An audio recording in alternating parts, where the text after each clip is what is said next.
специалисты провели рабочую встречу в Минздраве Ингушетии. В составе команды медиков, прибывшей для оказания помощи местным врачам в борьбе с коронавирусом, 6 квалифицированных врачей различной специализации – хирург, пульмонолог, инфекционист, рентгенолог, анестезиолог и реаниматологи. У всех есть опыт лечения пациентов как с пневмонией, так и с положительными тестами на коронавирус. Несмотря на то, что мы провели здесь несколько часов, уже много что удалось узнать. Благодарим руководству республики, Министерству здравоохранения за теплый прием.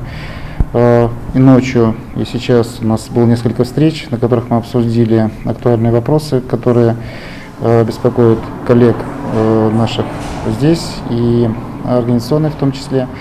Сейчас в планах у нас попасть в самый крупный стационар города, смотреть на месте и провести какую-то консультативную помощь уже непосредственно в красной зоне.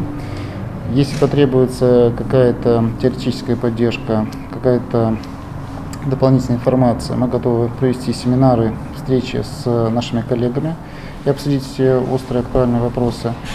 И далее по ситуации будем ориентироваться. В планах у нас посетить все стационары республики, которые оказывают помощь при коронавирусной инфекции, и возникающие вопросы решать сразу на местах. Столичные специалисты привезли с собой запас необходимых лекарственных препаратов, в том числе антибиотиков. Кроме того, были доставлены средства защиты, тесты и планшеты для экспресс-диагностики. Планируется, что медики проведут в регионе 2 недели, но все зависит от эпидситуации в регионе.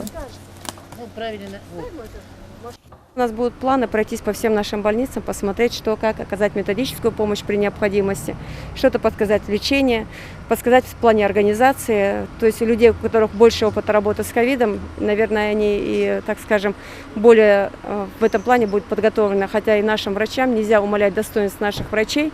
При полном отсутствии инфекционной больницы мы постарались максимально соблюсти все требования, чтобы наши инфекционные корпуса подходили под необходимые требования санэпиднадзора.